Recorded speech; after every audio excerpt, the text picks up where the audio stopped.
Right shift तब होता है जब हीमोग्लोबिन ऑक्सीजन का साथ छोड़ रही होती है। यानी कि अगर हम इन सभी को घटाना शुरू करेंगे तो ये ग्राफ लेफ्ट की ओर शिफ्ट हो जाएगा। Welcome back to the channel. Previous lecture में क्योंकि लाइन कट जाने के कारण मैंने उस लेक्चर को अधूरा छोड़ दिया, फिर भी वो लेक्चर पूरे मुझे ऐसा लगता है वो एकदम क्रिस्प एंड क्लियर लेक्चर था।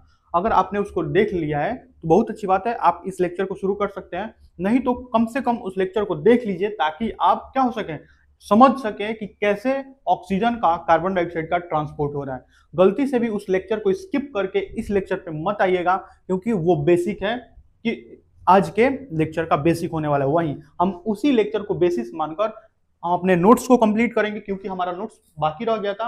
हम अपने नोट्स को भी कंप्लीट करेंगे और आज हम हीमोग्लोबिन डिसोसिएशन कर्व को पढ़ने वाले हैं।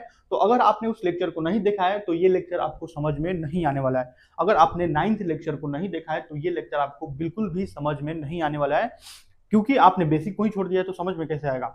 जो अच्छे कॉन्सेप्ट होते हैं वो कुछ नहीं होते हैं, बस छोटे छोटे बेसिक कॉन्सेप्ट को मिलाकर ही अच्छा कॉन्सेप्ट तैयार किया जाता है।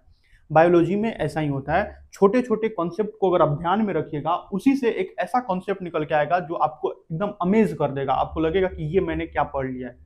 तो कम से कम उस लेक्चर को देख के आइए। थैंक यू, आपने इन सभी चीज़ों को सुना। अब हम अपने लेक्चर पे लौट के आते हैं ताकि हम अपने आज का जो हमारा पढ़ाई है उसको कंटिन्यू कर सकें। हम ये अपना नोट्स बना रहे थे, हमने देख लिया था कि ऑक्सीजन जो है, oxygen 97% in the form of HbO2 के रूप में जाता था और 3% प्लाज्मा के रूप में डिसॉल्व होकर ट्रांसपोर्ट किया जाता था। किसके पास ट्रांसपोर्ट किया जाता था? टिश्यू के पास। और टिश्यू के पास क्या होता था? ये जो HbO2 है अब ये टिश्यू के पास जाएगा और टिश्यू में क्योंकि partial pressure of oxygen cells में, किन सेल्स में ज्यादा है? किन सेल्स में? ब्लड में ज्यादा है। ब्लड में partial pressure of oxygen is more in the blood than the tissues. तो ये क्या होगा, ये अपने हायर पार्शियल प्रेशर से टिश्यूज की ओर डिफ्यूज कर जाएगा, यानी कि ये ब्लड से टिश्यू में जाएगा। और क्योंकि टिश्यू के लेवल पर, टिश्यू के स्तर पर, टिश्यू में कार्बन डाइऑक्साइड का पार्शियल प्रेशर ज्यादा है और किसका पार्शियल प्रेशर कम है? और ब्लड में कार्बन डाइऑक्साइड का पार्शियल प्रेशर कम है, इसलिए जो कार्बन डाइऑक्साइड है वो टिश्यू से ब्लड की ओर डिफ्यूज करेगी। दोनों में रिवर्स हो रहा है, यानी कि ऑक्सीजन ब्लड से टिश्यू में जा रही है और जो कार्बन डाइऑक्साइड है वो अपने हायर पार्शियल प्रेशर जो टिश्यू में है, टिश्यू से ब्लड की ओर आ रहा है। ठीक है, तो चलिए हम अपने नोट्स को कंप्लीट करते हैं। From alveoli O2 comes in deoxygenated blood, and जो deoxygenated blood होता था अब वो क्या हो गया? अब वो ऑक्सीजनेटेड ब्लड हो गया है। Oxygenated blood, this O2 blood यानी कि oxygenated blood will transported to tissue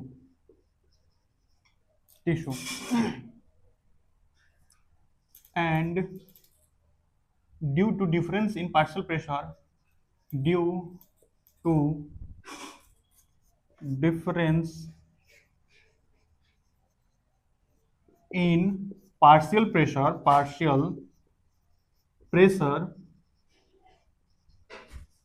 of oxygen and CO2, this following phenomenon will happen. This following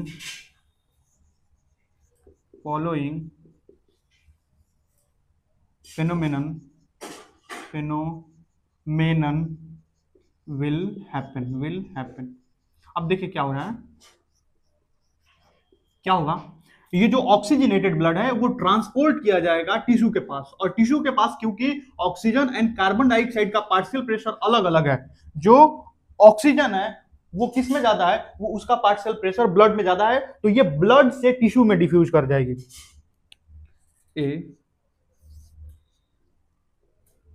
oxygen will diffuse from blood to tissue. Oxygen will diffuse from blood to tissue. And carbon dioxide जो B number है, carbon dioxide CO2 will diffuse from tissue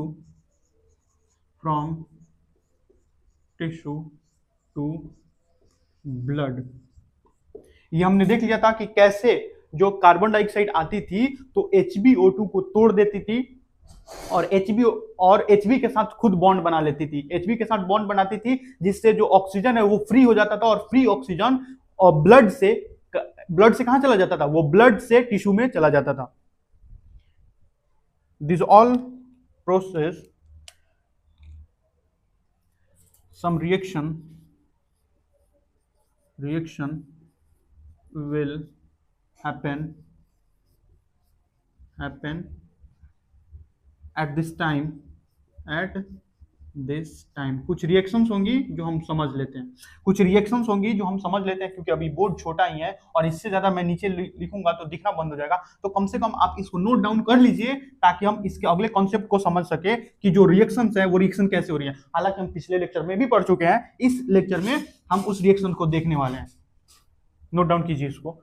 जो blood है वो oxygenated blood को ले जा रहा है, सॉरी जो वेसल्स हैं, जो ब्लड वेसल्स हैं वो ऑक्सीजनेटेड ब्लड को ले जा रही हैं टिश्यू के पास, और टिश्यू के पास क्योंकि ऑक्सीजन एंड कार्बन डाइऑक्साइड का पार्शियल प्रेशर अलग अलग है, किनमें, टिश्यू में और ब्लड वेसल्स में अलग अलग है। जो ऑक्सीजन है वो ऑक्सीजन कहां से कहां की ओर डिफ्यूज करेगा, ऑक्सीजन डिफ्यूज कर जाएगा फ्रॉम ब्लड टू टिश्यू, यानी कि ब्लड से टिश्यू की ओर जाएगा, और जो कार्बन डाइऑक्साइड है वो डिफ्यूज करेगी टिश्यू से ब्लड में, यानी कि दोनों का जो डिफ्यूजन है वो क्या है, एक दूसरे के विपरीत है, उल्टा है, अपोजिट है। और यहाँ पे कौन कौन सी रिएक्शन हो रही है ताकि ये डिफ्यूजन हो सके, मैं अभी समझा दे रहा हूं, बेटा दूं।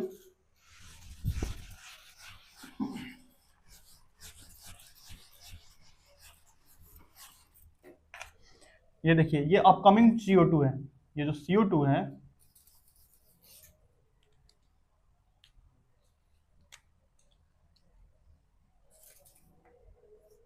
CO2 ये आ रही है, ये कहां से आ रही है, टिश्यू से आ रही है। और पहले से हीमोग्लोबिन किसके साथ बाइंड है, हीमोग्लोबिन ने पहले से बॉन्ड किसके साथ बना के रखा है, O2 के साथ। जैसे ही ये कार्बन डाइऑक्साइड आएगी तो कार्बन डाइऑक्साइड इस ऑक्सीजन को डिसोसिएट करा देगी। ये जो कार्बन डाइऑक्साइड है, जैसे ही ये कार्बन डाइऑक्साइड यहाँ पे आएगी, किसमें, आरबीसी में, ये रिएक्शन किसमें हो रही है, आरबीसी में। जैसे ही ये कार्बन डाइऑक्साइड आएगी, ये इसको डिसोसिएट करा देगी और खुद अपने बॉन्ड बना लेगी,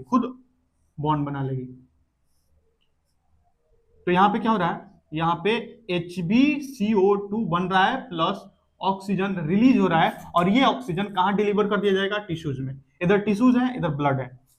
अब देखिए, ये जो कार्बन डाइऑक्साइड है इस रूप में कितने परसेंट ट्रेवल करती है, इस रूप में 23% ट्रेवल करती है, यानी कि 23% ऐसे फिल करेगी। मान लीजिए 100 मॉलिक्यूल आ रहा है, मान लीजिए CO2 का 100 मॉलिक्यूल कहां से, टिश्यू से ब्लड में आ रहा है, तो उसमें से 23 मॉलिक्यूल इस रूप में जाएगा, 23 मॉलिक्यूल इस रूप में जाएगा। हम एक परसेंटेज के हिसाब से देख रहे हैं। अब देखिए, क्योंकि आरबीसी एक कोशिका है, आरबीसी एक सेल है, तो सेल के पास क्या होगा, वाटर होगा, और वाटर के साथ CO2 भी रिएक्ट करेगी, यानी कि ये वाटर के साथ भी रिएक्ट करेगी। H2O है, सेल के पास H2O होता है, आप जानते हैं, सेल आपने चैप्टर पढ़ रखा होगा। प्लस ये CO2 आ रही है, CO2 रिएक्ट करेगी, और ये CO2 रिएक्ट करके कार्बोनिक एनहाइड्रेज एंजाइम के उपस्थिति में क्या करेगी, H2CO3 बना देगी, H2CO3। अब देखिए, H2CO3 फिर ब्रेक कर जाएगा H plus HCO3 minus, HCO3 minus, ये जो है ये बाहर चला जाता था, और बाहर से क्या आता था, क्लोराइड आता था। क्लोराइड जो है वो बाहर से अंदर की ओर आता था, यहाँ पे क्लोराइड, ठीक है। अब ये जो प्रोटॉन है, ये क्या है, प्रोटॉन, ये फिर से HbO2 के साथ रिएक्ट करेगा, यहाँ पे आएगा और यहाँ पे रिएक्ट करेगा H प्लस, और ये क्या कर देगा, ये फिर से तोड़ देगा HbH प्लस O2, और ये O2 कहाँ चली जाएगी, ये O2 फिर से कहाँ चली जाएगी, डिफ्यूज होकर कैसे दिखा दूं मैं कैसे दिखा दूं इसको, ये डिफ्यूज होकर ऐसे फिर टिश्यू के पास जा रही है। इधर टिश्यू है, ये भी टिश्यू है, और इधर ब्लड है। मैं इसको आरबीसी बना देता हूं, आरबीसी, ये आरबीसी, ये जो भी रिएक्शंस हो रही हैं ये आरबीसी के भीतर हो रही हैं। ये जो भी रिएक्शन है ये आरबीसी है।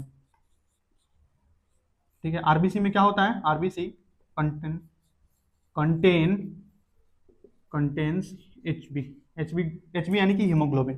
तो आप देख सकते हैं ये सारी रिएक्शन एक साथ हो रही हैं और इसको हम बोलते हैं क्लोराइड शिफ्ट। इसको हम बोलते हैं क्या? Chloride shift. जो HCO3 है, जो HCO3 है, HCO3 ये आरबीसी से बाहर जाएगा प्लाज्मा में। किसमें जाएगा? प्लाज्मा में। ये प्लाज्मा है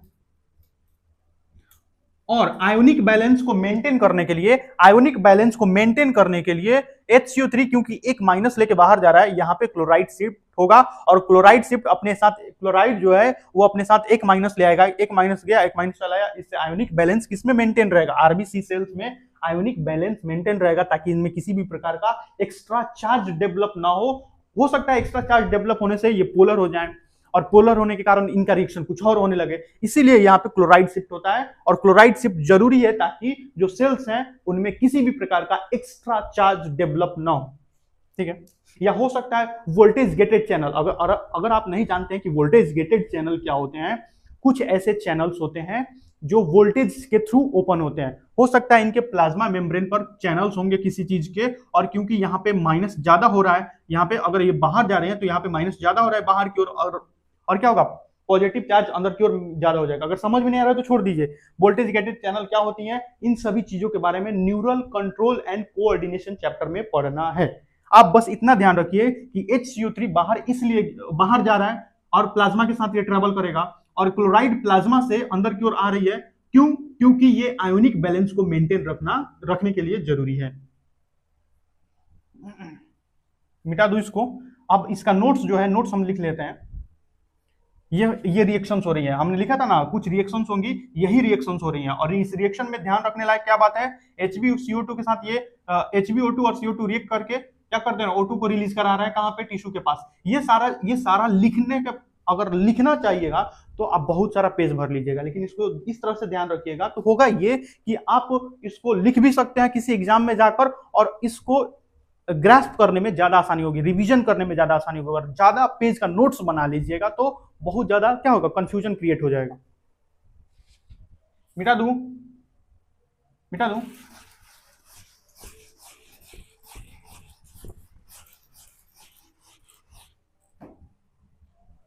HCO3 minus is going outside of shell, and chloride is coming, और इसी को बोलते हैं क्लोराइड शिफ्ट। क्लोराइड शिफ्ट यानी कि क्लोराइड का शिफ्ट हो रहा है to maintain ionic balance. Ionic balance को मेंटेन करने के लिए ये जरूरी होता है। HCO3 बाहर जा रही है और क्लोराइड शिफ्ट के कारण जो क्लोरीन है वो अंदर आ रहा है। तो इस प्रकार से कुछ रिएक्शंस हो रही हैं, और इस प्रकार से होगा क्या? O2 is delivered to tissue, and CO2 is now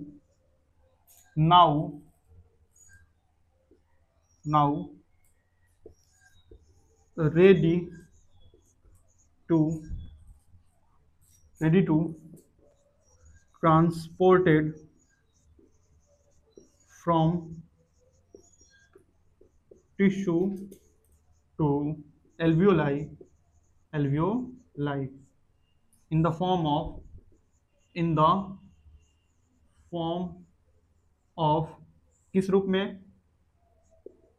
HbCO2 के रूप में, HbCO2 में H2CO3 के रूप में, H2CO3 H2CO3, ठीक है। और उसके बाद 7% प्लाज्मा में directly directly dissolve in plasma. ठीक है, डायरेक्टली डिसॉल्व इन प्लाज्मा, ये प्लाज्मा में डायरेक्टली डिसॉल्व होगा। ऐसा कितने परसेंट आएगा? ऐसा आएगा 23%, और ऐसा कितने परसेंट आएगा? ये आएगा 70%, और जो बच गया 7% डायरेक्टली डिसॉल्व होके आएगा। यानी कि ऑक्सीजन टिश्यूज के पास डिलीवर्ड कर दी गई है, यानी कि डिलीवर हो गया है, ऑक्सीजन चला गया है, और अब जो है carbon dioxide now ready to transported from tissue से एल्वियोलाई की ओर आने के लिए एकदम रेडी है। इसको आप अच्छे से नोट डाउन कीजिए, समझ के इसको आज नोट डाउन कीजिए, एकदम अच्छे से नोट डाउन कीजिए, ताकि आप को कोई कंफ्यूजन नहीं रह जाए। ठीक है, कोई दिक्कत, किसी प्रकार का कोई डाउट है तो पूछ सकते हैं।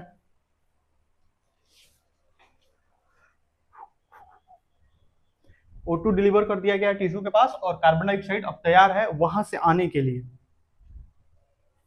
मिटा दो, मिटा दो, मिटा दो।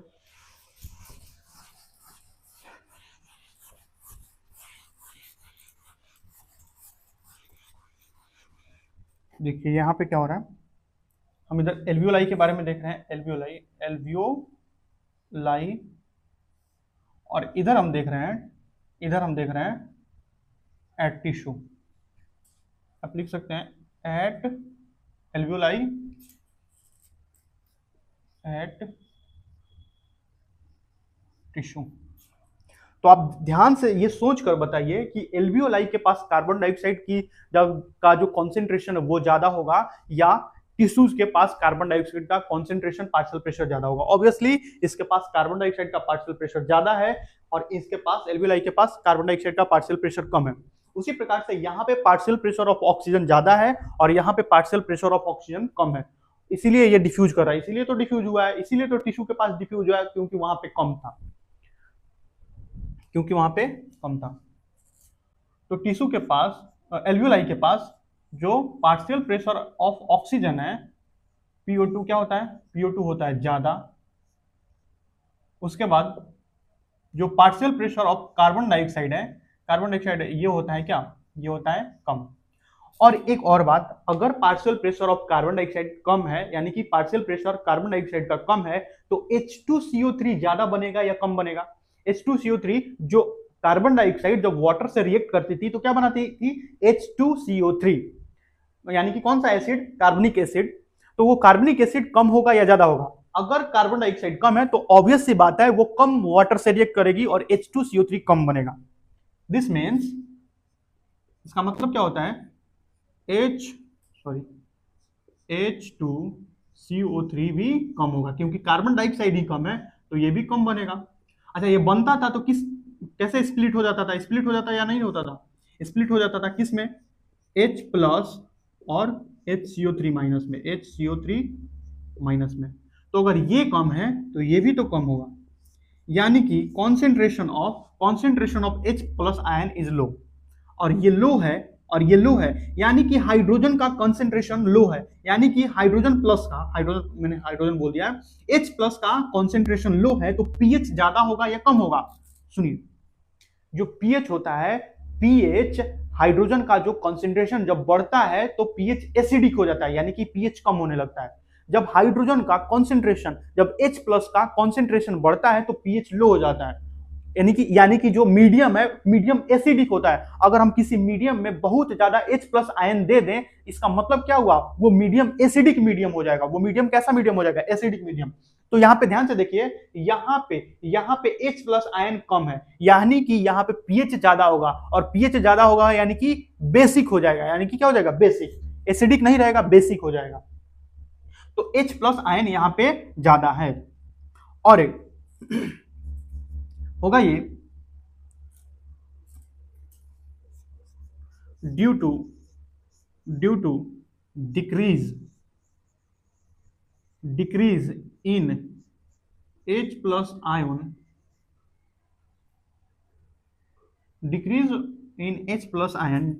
decrease in H plus ion will lead to formation formation of oxyhaemoglobin, oxyhaemoglobin यानी कि HbO2। ये जो इफेक्ट है, इस इफेक्ट को हम बोलते हैं हेल्डेन इफेक्ट। हेल्डेन इफेक्ट। देखिए हो क्या रहा है, ध्यान से देखिए। जब H प्लस आयन कम होते हैं, यानी कि जो pH है, यानी कि आप लिख सकते हैं यहाँ पे pH ज्यादा है। और जब pH ज्यादा होता है, तो pH का ज्यादा होना लीड करता है, फेवर करता है किसके फॉर्मेशन को? HbO2 के फॉर्मेशन को फेवर करता है। H प्लस आयन कम होगा, किसके कारण? CO2 कम है, H2CO3 भी कम बनेंगे। H2CO3 कम बनेंगे तो ये स्प्लिट भी कम होंगे। स्प्लिट यानी कि ये स्प्लिट हो रहा है किसमें? H प्लस और HCO3 माइनस में। अगर H प्लस आयन कम है तो pH ज्यादा हो जाएगा, पावर ऑफ हाइड्रोजन ज्यादा हो जाएगा, यानी कि होगा ये इसके कम होने से pH वैल्यू बढ़ जाएगी। यानी कि कौन सा मीडियम हो जाएगा? Basic medium. कौन सा मीडियम? Basic medium. और बेसिक मीडियम में क्या होता है? ये फेवर करता है, बेसिक मीडियम हीमोग्लोबिन को ऑक्सीजन से जुड़ने में मदद करता है, फेवर करता है। वहीं पे अगर इसको उल्टा कर दिया जाए तो यहाँ पे ये डिसोसिएशन होने लगेगा। किसका डिसोसिएशन होने लगेगा? Hb और O2 का डिसोसिएशन होने लगेगा। तो क्या आप सोचिए, अगर हम एल्वियोलाई पे HbO2 का डिसोसिएशन करा दे तो फिर ऑक्सीजन ट्रांसपोर्ट कैसे की जाएगी? हम ट्रांसपोर्ट क्या करेंगे? हमको तो यहाँ पे एसोसिएट कराना है, उसको जोड़ के रखना है ताकि हम उसको पकड़ के खींच के ले जाएं। कहां पे? उसको खींच के ले जाना है टिश्यू के पास।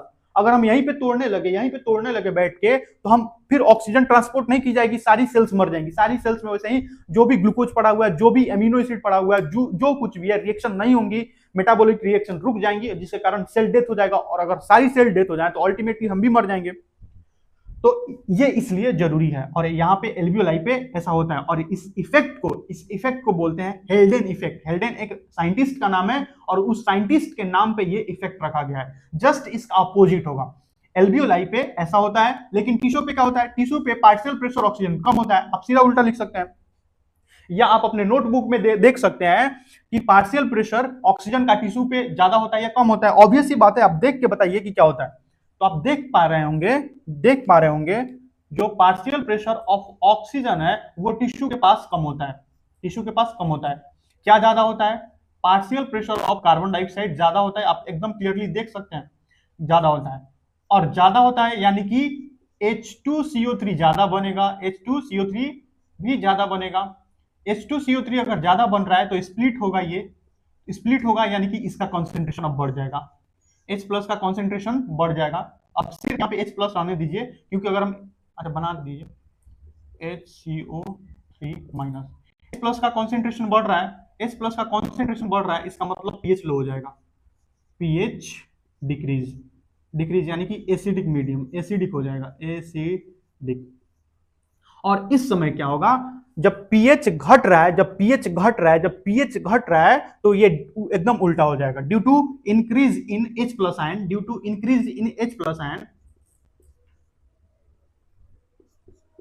increase in H plus ion will lead to dissociation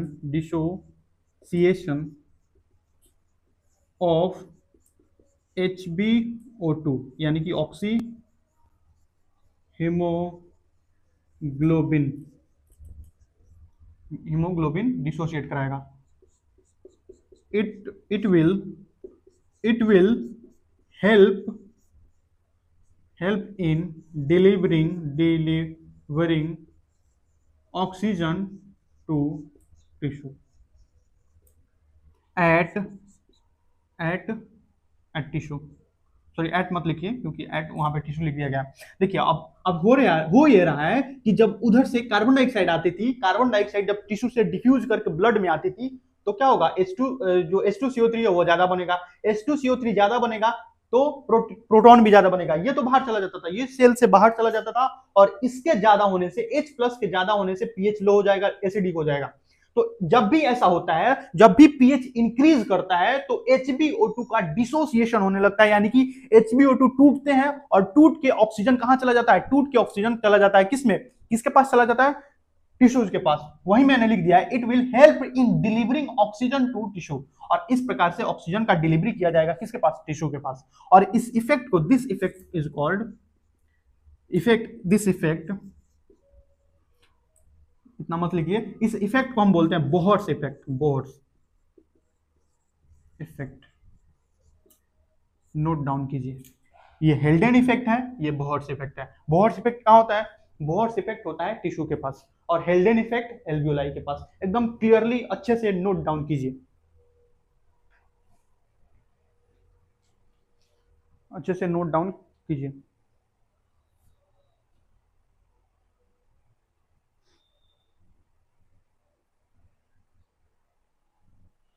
note down कर चुके होंगे? मिटा दूं? जाऊं? चलिए मिटा रहा हूं, मिटा दूं। देखिए अब हम आ रहे हैं अपने ग्राफ वाले पोर्शन पे, यानी कि haemoglobin oxygen haemoglobin dissociation curve वाले पे। ये जो ग्राफ है, ये ग्राफ बहुत ही ज़्यादा महत्वपूर्ण है, इंपॉर्टेंट है। आप इसको अगर नहीं समझेंगे तो आप हीमोग्लोबिन डिसोसिएशन को कभी समझ नहीं पाएंगे, और ये जरूरी है ताकि ताकि क्या होगा, आपका कॉन्सेप्ट बिल्ड होगा, और एग्जाम में आए या नहीं आए, आप अगर कॉन्सेप्ट अच्छे से रखेंगे तो आपको कहीं भी कोई दिक्कत या परेशानी नहीं होगी।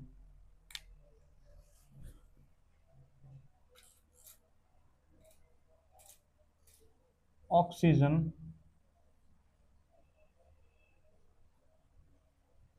हीमोग्लोबिन,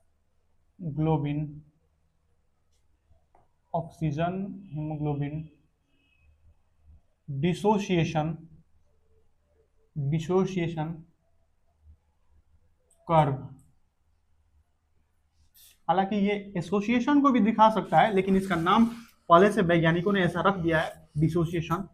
ये दिखाता तो एसोसिएशन को भी है।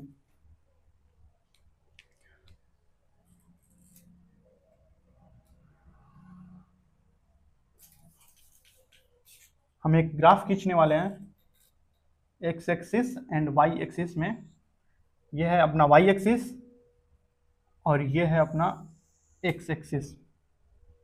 हम इधर लेने वाले हैं, ये एक्स है एंड वाई है, ये वाई, ठीक है। इधर हम लेने वाले हैं partial pressure of oxygen, partial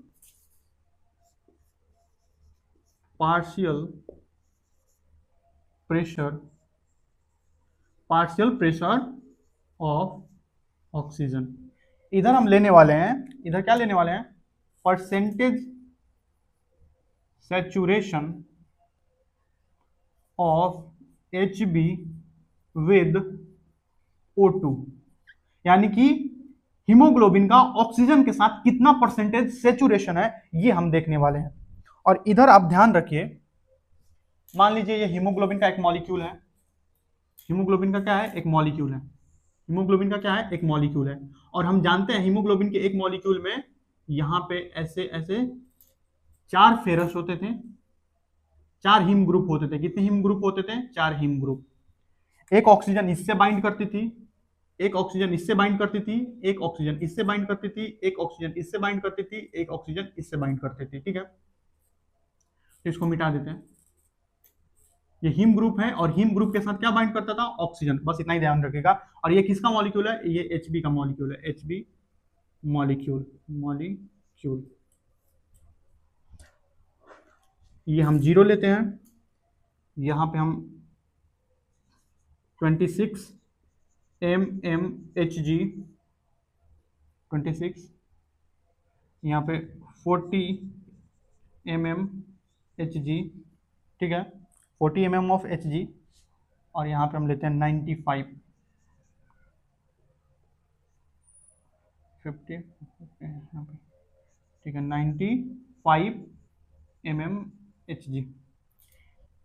यहाँ पे हम लेते हैं 97% सेचुरेशन, 97% सेचुरेशन। और क्योंकि इसके बीच में ले लिया जाए 50% सेचुरेशन, 50%, और कुछ यहाँ पे 75% सैचुरेशन, 75% सैचुरेशन। ध्यान से देखिए, मैं इस ग्राफ को ड्रॉ करने वाला हूं, ध्यान से देखिए, ध्यान से देखिए, मैं इस ग्राफ को ड्रॉ करने वाला हूं, आप ध्यान से देखिए इसको, ठीक है। पहले हम इस ग्राफ को समझेंगे, बाद में हम देखेंगे कि इस ग्राफ में शिफ्ट कैसे हो रहा है, जो भी शिफ्ट है वो कैसे हो रही है ग्राफ में।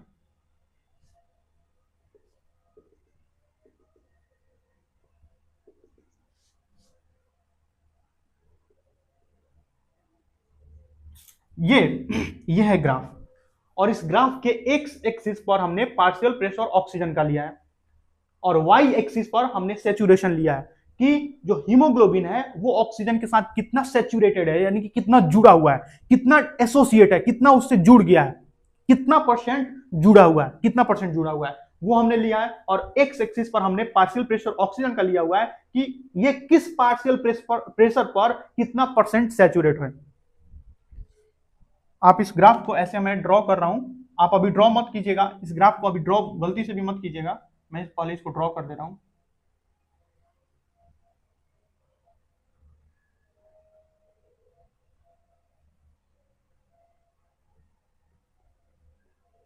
यह है अपना ग्राफ, कुछ इस प्रकार से है ये ग्राफ। एकदम एग्जैक्टली तो ड्रॉ करना जैसे बुक्स में है वैसे तो एकदम मुमकिन नहीं है, लेकिन फिर भी मैं जितना प्रिसाइजली ड्रॉ कर सकता हूं उतना प्रिसाइजली ड्रॉ करने का कोशिश कर रहा हूं। As much as I can, I am trying to do my best. देखिए ये है कुछ ग्राफ, ये है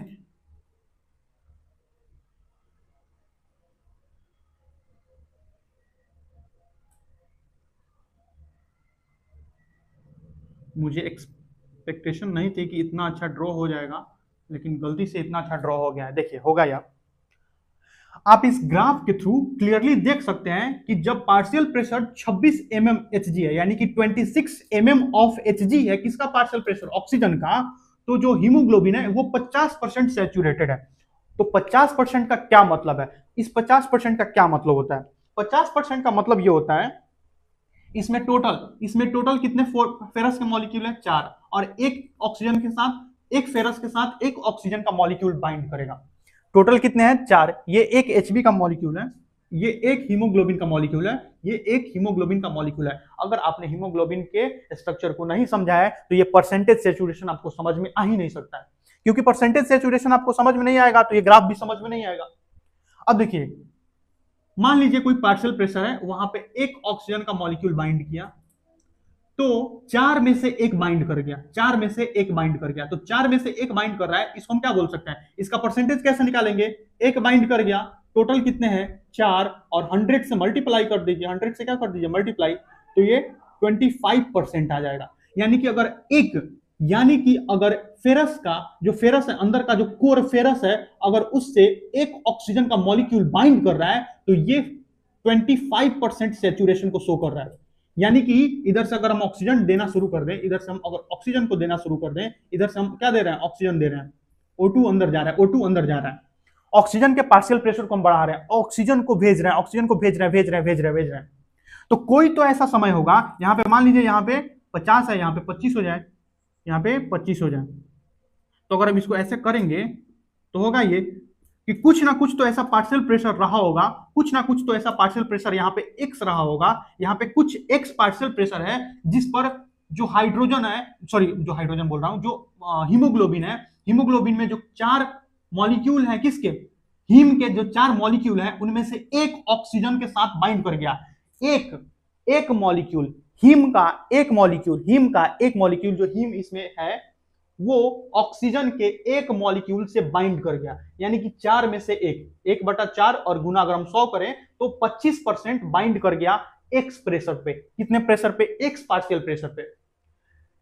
तो अगर हम और ऑक्सीजन देते रहें, और ऑक्सीजन बढ़ाते जाएं, यानी कि हमने ऑक्सीजन का पार्शियल प्रेशर बढ़ाना शुरू किया, एक्स से बढ़कर ये 26 पर चलाया, एक्स से बढ़कर 26 पे चलाया, तो हमने कैलकुलेट कर रखा है, जो साइंटिस्ट हैं उन्होंने कैलकुलेट कर रखा है कि जब 26 mm of Hg partial pressure होता है तो ऑक्सीजन हीमोग्लोबिन के साथ 50%, कितने परसेंट, 50% सैचुरेट हो जाती है। 50% सैचुरेट का मतलब क्या होगा, जैसे ही ये 26 पर x से जैसे ही ये 26 पे आएगा तो एक और ऑक्सीजन का मॉलिक्यूल इससे जुड़ जाएगा, एक और ऑक्सीजन का मॉलिक्यूल जुड़ जाएगा।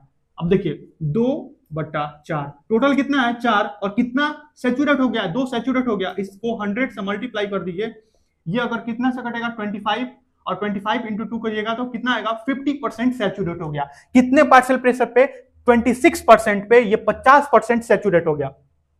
अब जैसे जैसे ये और पार्शियल प्रेशर बढ़ाया गया, यानी कि कितना, अब पार्शियल प्रेशर कितना कर दिया गया, अब पार्शियल प्रेशर 26 से 40 कर दिया गया। तो 26 से जैसे ही 40 किया गया तो ये कितने पे चला गया, 75% सैचुरेट हो गया। 75% का क्या मतलब है, एक और ऑक्सीजन इसके साथ बाइंड कर गया, एक और ऑक्सीजन इसके साथ बाइंड कर गया।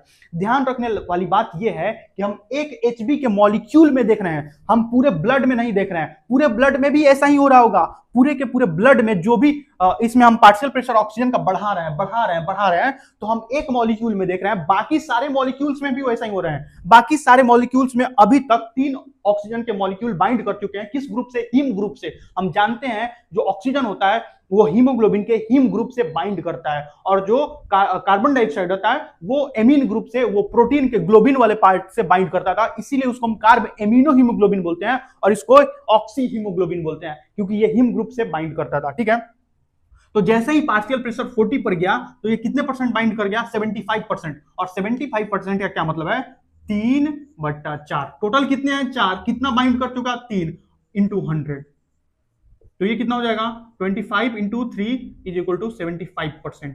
यानी कि अभी तक सिर्फ 40% पर, सिर्फ 40% ऑफ, सॉरी 40% बोल रहा हूं, सिर्फ 40 mm ऑफ Hg पर 75% सैचुरेट हो चुका है। कौन सैचुरेट हो चुका है, हीमोग्लोबिन सैचुरेट हो चुका है, किसके साथ, ऑक्सीजन के साथ। हीमोग्लोबिन ऑक्सीजन के साथ सिर्फ 40 mm ऑफ Hg पर 75% सैचुरेट कर चुका है। अब देखिए और पार्शियल प्रेशर बढ़ाया जा रहा है, और पार्शियल प्रेशर बढ़ाया जा रहा है, और पार्शियल प्रेशर, हमने 40 से पार्शियल प्रेशर कहां तक बढ़ाने का सोचा, हमने इसको 40 से कहां तक बढ़ा दिया, 95 तक बढ़ा दिया। कितना तक बढ़ा दिया, 95 तक। अब जो ये जो मॉलिक्यूल है ये इसके साथ एक और ऑक्सीजन जुड़ जाएगा। अब देखिए एक और ऑक्सीजन जुड़ गया तो क्या होगा, टोटल कितने थे, टोटल थे 4, कितने जुड़ गए, 4 इंटू 100, तो ये हो जाएगा 1, और 1 में हम 100 से गुना करेंगे तो 100% सैचुरेट हो गया। यानी कि ये आइडियली 100% सैचुरेट हो गया। लेकिन ध्यान रखने लायक बात ये है कि कभी भी हीमोग्लोबिन 97%, 97% से ज्यादा सैचुरेट नहीं होता है। मान लीजिए 100 हीमोग्लोबिन के मॉलिक्यूल हैं तो उनमें सिर्फ और सिर्फ 97 मॉलिक्यूल ही सैचुरेट होंगे, 3 मॉलिक्यूल सैचुरेट नहीं होंगे हीमोग्लोबिन के। अगर हम हीमोग्लोबिन के लेवल पे देखें तो मान लीजिए हमने थोड़ा सा ब्लड लिया और उसमें हीमोग्लोबिन कितने हैं, कितने हीमोग्लोबिन है, 100 हीमोग्लोबिन के मॉलिक्यूल है, तो उन मॉलिक्यूल्स में से सिर्फ 97 मॉलिक्यूल ही सैचुरेट होंगे, 3 मॉलिक्यूल कभी सैचुरेट नहीं होंगे।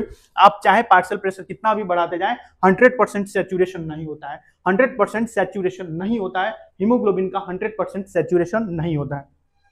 तो भैया यहां पे 100% क्यों आ रहा है, क्योंकि ये एक आइडियल केस है, हमने एक आइडियल केस लिया है और हम सिर्फ एक मॉलिक्यूल के अंदर देख रहे हैं। और ऐसे मॉलिक्यूल कितने होते हैं, ऐसे हमारे ब्लड में ना जाने अरबों खरबों मॉलिक्यूल होते हैं, किसके अंदर आरबीसी के अंदर। और आरबीसी कितने होते हैं, आरबीसी तो बहुत सारे होते हैं, यानी कि अगर कुल मिलाया जाए तो बहुत सारे मॉलिक्यूल हमारे ब्लड में घूम रहे हैं। मिटा दो इसको, तो ये 25% सैचुरेट हुआ, ये 50% सैचुरेट हुआ, ये 75% सैचुरेट हुआ, और ऑक्सीजन का पार्शियल प्रेशर बढ़ाया जा रहा है। देखिए यहाँ पे ऑक्सीजन का पार्शियल प्रेशर बढ़ रहा है, और यहाँ पे 100% saturation. 100% saturation is not possible, this is ideal condition. और दिस इज क्या है, ये तो ग्राफ खींचा गया है कि किस समय क्या हो रहा है। ध्यान देने लायक बात यह है कि यहाँ पे ऑक्सीजनेशन ऑफ ब्लड हो रहा है, oxygenation of blood, oxygenation of blood at alveoli, यानी कि ये जो सारा ब्लड दिख रहा है, ये जो आपको दिख रहा है, ये ग्राफ में ये सारी चीजें जो आपको दिख रही हैं, ये डीऑक्सीजनेटेड ब्लड है, deoxygenated blood returning from tissue to alveoli. ये रिटर्न हो रही है, ये जो डीऑक्सीजनेटेड ब्लड है ये रिटर्न होके किसके पास आएगी? एल्वियोलाई के पास। और एल्वियोलाई के पास ऑक्सीजनेशन होता है, एल्वियोलाई के पास क्या होता है? ऑक्सीजनेशन ऑफ ब्लड होता है, ठीक है। तो आप इसको अच्छे से नोट डाउन कीजिए, यानी कि आप ध्यान से देखिए, ध्यान से देखिए, ध्यान से देखिए, 75% सेचुरेशन पर भी जो ब्लड है वो डीऑक्सीजनेटेड है। ध्यान से देखिए यहां से क्या निकल रहा है, यहां से आप ध्यान से देख पा रहे होंगे कि 75% सेचुरेशन पे भी ब्लड जो है वो डीऑक्सीजनेटेड है। जैसे ही इसके बाद हम पार्शियल प्रेशर ऑफ ऑक्सीजन बढ़ाएंगे तो ब्लड का क्या होने लगेगा? ब्लड का ऑक्सीजनेशन होने लगेगा। किस पे? एल्वियोलाई के पास। एल्वियोलाई के पास ब्लड का ऑक्सीजनेशन होगा। ऑक्सीजनेशन मींस क्या होगा? ऑक्सीजनेशन मींस जो Hb का मॉलिक्यूल है उसके साथ ऑक्सीजन जुड़ने लगेंगे। यानी कि डीऑक्सीजनेटेड ब्लड में भी जो Hb होता है वो 75% तक सैचुरेट होता है। वो 70, ध्यान से सुनिए, ध्यान से, डीऑक्सीजनेटेड ब्लड में भी जो हीमोग्लोबिन है वो ऑक्सीजन के साथ 75% तक सैचुरेट हो सकता है, उसके नीचे भी हो सकता है। देख लीजिए आप, नीचे नीचे भी हो रहा है। जैसे ही हम 75% से और 40 mm ऑफ Hg से ज्यादा पार्शियल प्रेशर लगने लगता है, 40 mm ऑफ Hg से ज्यादा पार्शियल प्रेशर लगने लगता है, जो कि एल्वियोलाई पे होता है। ये सारा कहां हो रहा है? ये चीजें एल्वियोलाई पे हो रही हैं, एल्वियोलाई पे, ठीक है। तो जैसे ही 40 mm ऑफ Hg से पार्शियल प्रेशर ऑक्सीजन का बढ़ता है, ब्लड कैसा हो जाता है? ऑक्सीजनेशन होने लगता है ब्लड का। और ये ऑक्सीजनेटेड ब्लड ये फिर टिश्यू के पास जाएगा और टिश्यू के पास जाके वो ऑक्सीजन डिलीवर करेगा, फिर वो कैसा हो जाएगा? फिर वो डीऑक्सीजनेटेड हो जाएगा। तो आप, मुझे ऐसा लगता है कि आप ग्राफ समझ गए होंगे। ग्राफ क्या करता है, समझ गए होंगे। ये बार बार मुंह में वर्ड फंस जा रहे हैं क्योंकि मैं अभी अभी, देखिए, I have no experience teaching, मेरे पास टीचिंग में कोई एक्सपीरियंस नहीं है। ऑफ टीचिंग, बीच में ऑफ लगाना भूल गया, मेरे पास टीचिंग का कोई एक्सपीरियंस नहीं है क्लास 11-12 को पढ़ाने का। हाँ, मैंने क्लास 10th तक को पढ़ाया है, जिसमें से अभी तक मैंने सिर्फ एक बच्चे को पढ़ाया। वो एक बच्चा पास कर गया क्लास 10th में बिहार बोर्ड से, अकेले पढ़ाया, अकेले ही पास करा दिया, सेकेंड डिवीजन से पास कर गया कैसे भी। लेकिन मेरे पास 11-12 को पढ़ाने का कोई एक्सपीरियंस नहीं है, इसलिए बार बार मेरे मुंह में वर्ड्स फंस जा रहे हैं। इसलिए मैं आपसे क्या हूँ, आप थोड़ा सा उसको मैनेज कर लीजिएगा, आप कॉन्सेप्ट पर ध्यान दीजिए, ताकि क्या हो, अगर मुंह से वर्ड फंसे या नहीं फंसे उससे क्या मतलब है, हमको कॉन्सेप्ट सीखना है, हमको तो सीख के जाना है, बस बात खत्म हो गया। तो यहाँ पे जो है, यहाँ पे डीऑक्सीजनेटेड ब्लड है, और डीऑक्सीजनेटेड ब्लड भी 75% तक सैचुरेट होता है, किसके साथ? ऑक्सीजन के साथ। तो ध्यान रखिएगा, अगर कोई आपसे ये पूछ सकता है कि क्या ऑक्सीजनेटेड ब्लड में सिर्फ ऑक्सीजन ही होता है? नहीं, बिल्कुल नहीं। ऑक्सीजनेटेड ब्लड में कार्बन डाइऑक्साइड का भी पार्शियल प्रेशर होता है, यानी कि उसमें उसके साथ कार्बन डाइऑक्साइड भी है। ये भी पूछा जा सकता है कि क्या डीऑक्सीजनेटेड ब्लड में सिर्फ और सिर्फ कार्बन डाइऑक्साइड ही होती है? नहीं, 75% तक सैचुरेट होता है, यहां तक सैचुरेट हो सकता है। उसके बाद जब हम जाते हैं तो ये यहां पे जाता है। पहले इसको अच्छे से नोट डाउन कर लीजिए। दिख रहा है कि नहीं? बहुत सुंदर दिख रहा है, एकदम अच्छा से दिख रहा है। और ग्राफ, मुझे तो मजा आ गया कि मैं इतना सुंदर ग्राफ कैसे बना दिया हूं, यही मुझे समझ में नहीं आ रहा है।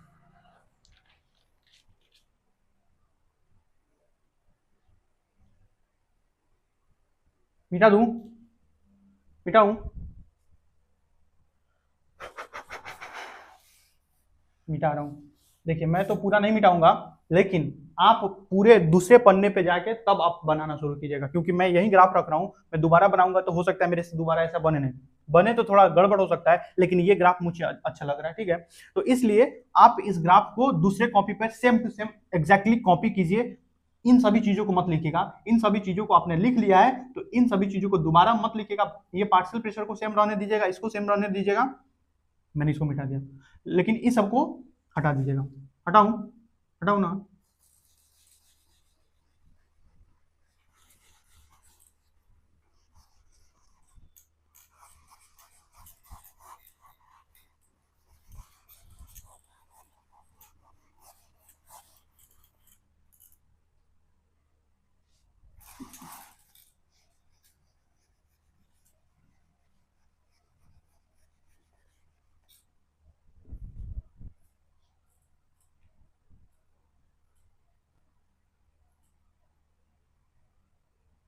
चलिए देखिए इधर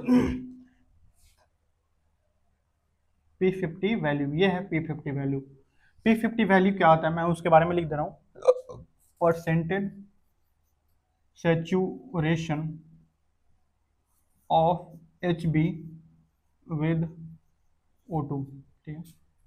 P50 एक ऐसा पार्शियल प्रेशर होता है। P50 वैल्यू क्या होता है? P50 वैल्यू एक ऐसा पार्शियल प्रेशर होता है जहां पे हीमोग्लोबिन 50% सैचुरेट होता है, किसके साथ? ऑक्सीजन के साथ। वही वैल्यू P50 वैल्यू होता है। तो P50 वैल्यू आप देख के बताइए कि ऐसा कौन सा पार्शियल प्रेशर है, ऐसा कौन सा पार्शियल प्रेशर है जहां पे हीमोग्लोबिन ऑक्सीजन के साथ 50% सैचुरेट है। आप क्लियरली देख के बता सकते हैं कि वो partial pressure 26 mm of Hg है। तो यही P50 वैल्यू है। This is the P50 value of haemoglobin.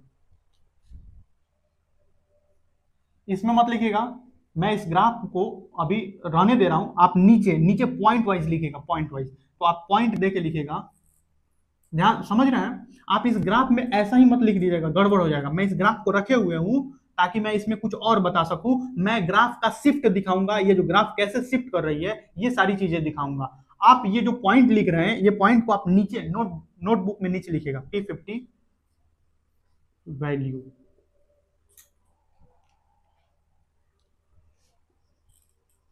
Value of partial pressure. किसका वैल्यू होता है? पार्शियल प्रेशर का वैल्यू होता है एट विच जिस पे हीमोग्लोबिन इज 50% सैचुरेटेड। यानी कि ऐसा वैल्यू जहां पे 50% हीमोग्लोबिन सैचुरेटेड विद ऑक्सीजन।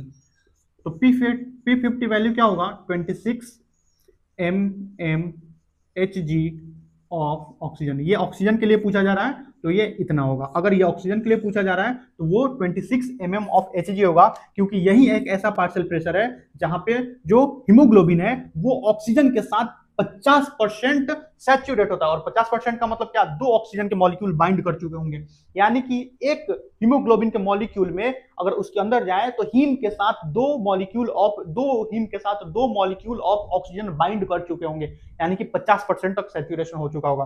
भैया अगर इसको हम बृहद लेवल पे, लार्ज स्केल पे देखें, अगर हम सिर्फ एक हीमोग्लोबिन का मॉलिक्यूल की बात नहीं करें, पूरे ब्लड में जितना भी हीमोग्लोबिन का मॉलिक्यूल तैर रहा है उसका बात करें, तो मान लीजिए पूरे ब्लड में X मॉलिक्यूल तैर रहा है, तो 50% का क्या मतलब हुआ? आधा। 50% का मतलब क्या हुआ? आधा।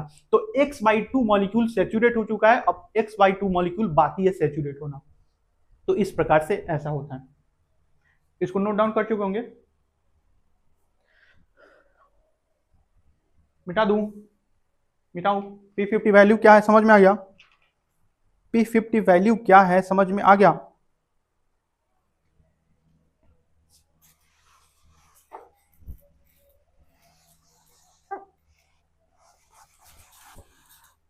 अब आप मेरा साथ दीजिएगा। ये मेरा कौन सा हैंड है? Right hand. ये राइट हैंड है, ये लेफ्ट हैंड है। ये राइट हैंड है, ये लेफ्ट हैंड है। तो होता ये है कि कभी कभी ग्राफ इधर की ओर शिफ्ट हो जाती है। कभी कभी जो ग्राफ है, कभी कभी ये जो ग्राफ है, कभी कभी ये जो ग्राफ है ये इधर की ओर शिफ्ट हो जाती है। ये जो थोड़ा सा जो है इधर की ओर शिफ्ट हो जाती है।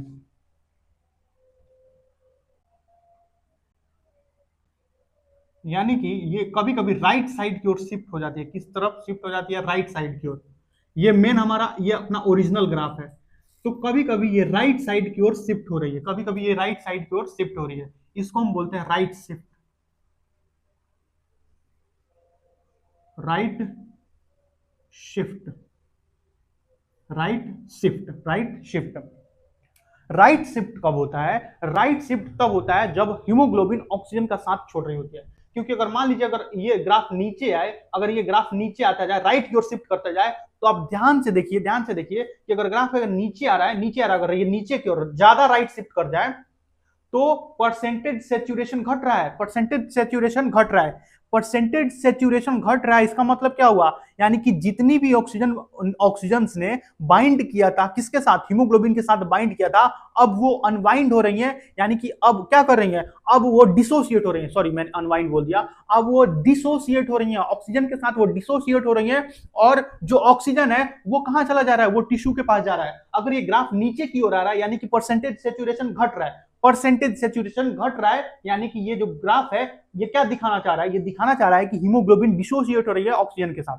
ऐसा होता कब था, ये राइट शिफ्ट कब होता है, अगर मैं कार्बन डाइऑक्साइड का बढ़ा दूं, क्या बढ़ा दूं, कार्बन डाइऑक्साइड को बढ़ा दूं, CO2 को बढ़ा दूं,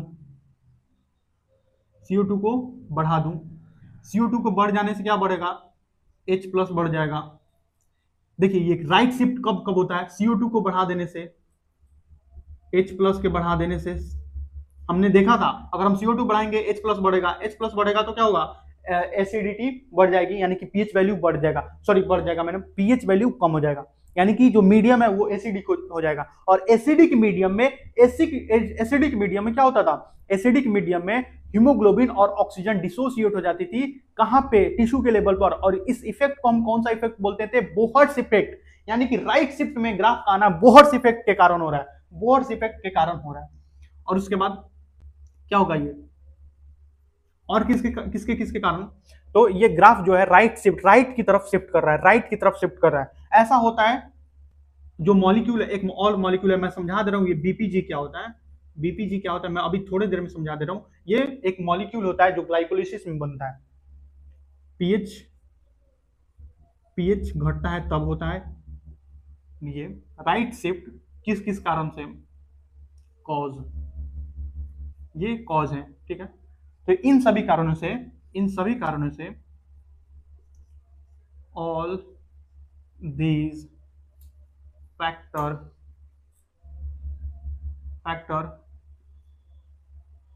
increase in all these factor, ऐसा मत लिखिए, इंक्रीज इन ऑल, एल्टीट्यूड भी लिख लीजिए, क्योंकि हम एल्टीट्यूड पे जाते हैं, जब हम एल्टीट्यूड यानी कि हाइट पे जाते हैं तो हाइट पे पार्शियल प्रेशर ऑब्वियस सी बात है कम हो जाएगा। जब हम किसी हाइट पे जाएंगे तो वहां पे जो डेंसिटी है, एयर की डेंसिटी कम हो जाएगी, और एयर की डेंसिटी कम हो जाएगी यानी कि वहां पे पार्शियल प्रेशर भी कम होगा, और पार्शियल प्रेशर सभी गैसों का कम होगा तो ऑक्सीजन का भी कम होगा, और ऑक्सीजन का पार्शियल प्रेशर कम होगा। देखिए देखिए देखिए देखिए, ऑक्सीजन का पार्शियल प्रेशर कम हो रहा है यानी कि यहाँ पे घट रहा है। अगर ये हम इसको पीछे लाएं, अगर हम इसको और पीछे लाएं, यानी कि इसका सेचुरेशन भी घट रहा है। अगर हम ऑक्सीजन के पार्शियल प्रेशर को घटा के यहाँ पे कर दें तो यहाँ पे सेचुरेशन कम है, अगर इसको हम पीछे कर दें तो यहाँ पे सेचुरेशन कम है, यानी कि एल्टीट्यूड एल्टीट्यूड एल्टीट्यूड यानी कि हाइट, एल्टीट्यूड, इसमें से कोई भी अगर बढ़ रहा है, इसमें से कोई भी बढ़ रहा है, increase in all these factor will lead, all या एनी, इसमें से कोई बढ़ेगा तो होने लगेगा, will lead to dissociation of HbO2, ये helps in delivering oxygen to tissue. कौन सा इफेक्ट है, बोहर्स इफेक्ट, बोहर्स इफेक्ट। आपने कार्बन डाइऑक्साइड को समझ लिया है, इसको भी समझ लिया है, पीएच को भी समझ लिया है, एल्टीट्यूड को भी समझ लिया है। एल्टीट्यूड यानी कि हाइट, हाइट पे जाएंगे पार्शियल प्रेशर कम होगा, पार्शियल प्रेशर कम होगा यानी कि सेचुरेशन भी कम हो जाएगा, सेचुरेशन कम हो रहा है यानी कि क्या हो रहा है, Hb जो है O2 के साथ डिसोसिएट कर रहा है, और डिसोसिएट कर रहा है ऑक्सीजन कहां चला जाएगा, टिश्यूज में चला जाएगा। इस इफेक्ट को बोलते हैं बोहर्स इफेक्ट। आपने सिर्फ इसके बारे में नहीं पढ़ा है, मैं बता दे रहा हूं, ठीक है। उसके पहले आप ये देख लीजिए, उसके पहले आप ये देखिए, ये ग्राफ ऊपर की तरफ भी शिफ्ट कर सकता है, ये जो ग्राफ है ये ऊपर की तरफ भी शिफ्ट कर सकता है, ऐसे ऊपर की तरफ भी शिफ्ट करता है, और ऊपर की तरफ शिफ्ट करने को हम क्या बोलते हैं, ऊपर की तरफ शिफ्ट करने को हम बोलते हैं left shift, right shift, left shift, ऐसे भी शिफ्ट कर सकता है, ऐसे, यानी कि इस शिफ्ट को हम क्या बोलते हैं, right shift, sorry left shift, left shift. और लेफ्ट शिफ्ट क्या होता है, हेल्डेन इफेक्ट। कौन सा इफेक्ट, हेल्डेन, हेल्डेन इफेक्ट। कौन सा इफेक्ट? हेल्डेन इफेक्ट। इनमें से कोई भी फैक्टर अगर घटने लगेगा तो ये ग्राफ कहां की ओर शिफ्ट कर जाएगी? राइट साइड की ओर, राइट साइड की ओर शिफ्ट कर जाएगी। कहां की ओर शिफ्ट करेगी? Right side. यानी कि अगर CO2 को घटाइएगा, CO2 को घटाइएगा, ऑक्सीजन का पार्शियल प्रेशर बढ़ जाएगा। CO2 को घटाइएगा, ऑक्सीजन का पार्शियल प्रेशर बढ़ रहा है, ऑक्सीजन का पार्शियल प्रेशर बढ़ रहा है, ऑक्सीजन का पार्शियल प्रेशर बढ़ रहा है, तो सैचुरेशन भी तो बढ़ेगा। सैचुरेशन देखिए, ऑक्सीजन का पार्शियल प्रेशर 26 था, 40 हो गया। 26 पे कितना था? 50%। 40 पे अगर हम बढ़ा के 40 पे कर दिए तो 40 पे कितना होगा? 75% हो जाएगा। 40 से अगर 95 कर दीजिएगा, 95 कीजिएगा तो और कितना होगा? 97% सैचुरेशन हो जाएगा। यानी कि अगर हम इन सभी को घटाना शुरू करेंगे तो ये ग्राफ लेफ्ट की ओर शिफ्ट हो जाएगा। किधर की ओर शिफ्ट हो जाएगा? लेफ्ट की ओर शिफ्ट हो जाएगा। ये ग्राफ किधर की ओर शिफ्ट हो जाएगा? लेफ्ट की ओर शिफ्ट होगा। और लेफ्ट की ओर शिफ्ट होने को हम बोलते हैं हेल्डेन इफेक्ट। और ये कहां पे होता है? ये एल्वियोलाई के पास होता है। एल्वियोलाई के पास क्यों होता है? क्योंकि वहां पे ऑक्सीजनेशन हो रहा होता है। नोट डाउन कर लिया? मिटा दूं? देखिए, इसमें से अगर किसी भी फैक्टर को बढ़ाएं, कार्बन डाइऑक्साइड को बढ़ाएं, H+ को बढ़ाएं, BPG को बढ़ाएं, पीएच को घटाएं, पीएच को घटाएं या एल्टीट्यूड को बढ़ा दें, इसमें से कुछ भी करें, इसमें से अगर हम कुछ भी करेंगे, इसमें से अगर हम कुछ भी करेंगे तो क्या होगा? राइट की ओर शिफ्ट हो जाएगा। जो ग्राफ जो है राइट की ओर शिफ्ट हो जाएगा। और राइट शिफ्ट को हम क्या बोलते हैं? Bohr's effect. देखिए यहां से ना पीएच को अगर हटा सकते हैं, क्योंकि देखिए अगर H+ बढ़ेगा, H+ बढ़ेगा तो पीएच घट जाएगा। इसलिए पीएच को अगर लिखें या ना लिखें, इसको अगर मिटा भी देंगे तो आपको इससे इंटरप्रेट कर सकते हैं कि अगर हम H+ बढ़ाएंगे तो पीएच घट जाएगा, वो आप समझ सकते हैं। इसमें से किसी भी फैक्टर को इंक्रीज, इसीलिए इसको मिटा दीजिए, पीएच को मिटा दीजिए। आप यहां से पकड़ सकते हैं, CO2 को बढ़ाइए, H+ को बढ़ाइए, BPG को बढ़ाइए या एल्टीट्यूड को बढ़ाइए। एल्टीट्यूड यानी कि हाइट को बढ़ाइए। इसमें से अगर कोई भी फैक्टर बढ़ रहा है, इसमें से कोई भी फैक्टर बढ़ रहा है तो वो HbO2 के डिसोसिएशन में हेल्प करेगा। HbO2 का डिसोसिएशन होगा, यानी कि ऑक्सीजन टिश्यू के पास डिलीवर हो रही है। और ये इफेक्ट कौन सा होता था? Bohr effect. और इसी का ठीक अपोजिट, अगर CO2 डिक्रीज हो रहा है, H+ डिक्रीज हो रहा है, BPG डिक्रीज हो रही है, एल्टीट्यूड डिक्रीज हो रहा है, यानी कि हम नॉर्मल हाइट पे आ रहा है, तो ये ग्राफ राइट के साइड की ओर शिफ्ट हो जाएगी। यानी कि ऑक्सीजन HbO2 Hb के साथ जुड़ रही है और उसका सैचुरेशन बढ़ रहा है। आप देख रहे हैं सीधा सैचुरेशन क्या हो रहा है? बढ़ रहा है। ऊपर की ओर सैचुरेशन बढ़ रहा है, नीचे की ओर सैचुरेशन घट रहा है। लिख लिया होगा, मिटा दे रहा हूं, ठीक है? बार बार बिजली के चले जाने से थोड़ा सा दिक्कत हो रहा है। अब एक बात, आप ग्राफ देख के बताइए कि कहां तक, किस सैचुरेशन तक ब्लड जो था वो कैसा था? Deoxygenated blood. अच्छा, इसके बारे में मैं और कुछ लिख देता हूं। सिग्मोइड कर्व होता है, सिग्मोइड कर्व। सिग्मोइड कर्व यानी कि इसका मतलब क्या है? एस शेप होता है, एस शेप्ड। बाकी इसके बारे में हमने सब सारी चीजें जान ली। इसके बारे में जितना भी पढ़ना था हमने सारी चीजें पढ़ ली। Till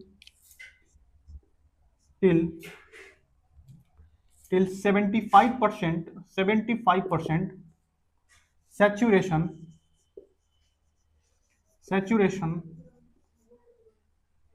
of HB with O2 blood is deoxygenated.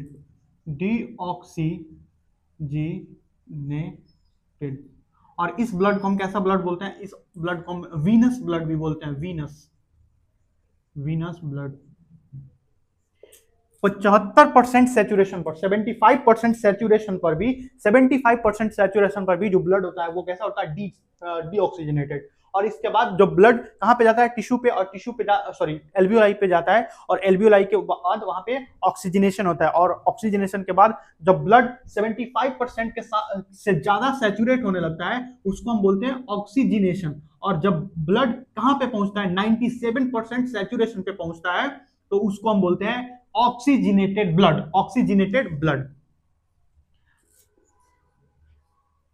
more than 97%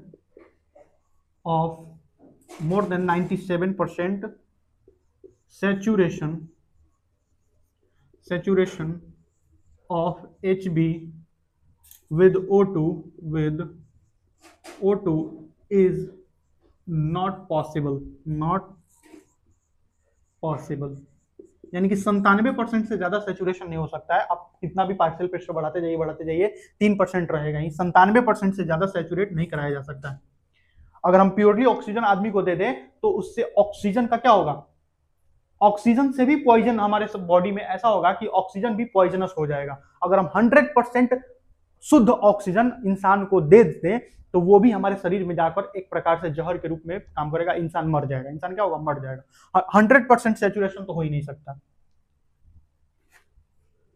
आप चाहे तो जितना भी पार्शियल प्रेशर बढ़ाते जाइए, 500 तक ले जाइए, 500 mmHg तक ले जाएगा तो भी 100% सेचुरेशन संभव नहीं है।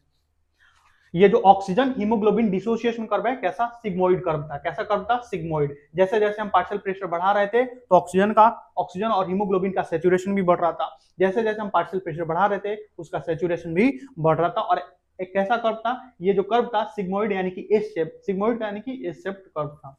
और ये क्या दिखाता था, ये ऑक्सीजन और हीमोग्लोबिन के डिसोसिएशन और एसोसिएशन के रिलेशन को समझाता था। जब ये ग्राफ राइट में शिफ्ट हो रहा है तो क्या हो रहा है, लेफ्ट में शिफ्ट हो रहा है क्या हो रहा है, और अपने मेन पोजीशन पे, अपने एग्जैक्ट पोजीशन पे है तो क्या हो रहा है। ये सारी चीजें ये ग्राफ हमको दिखाता था।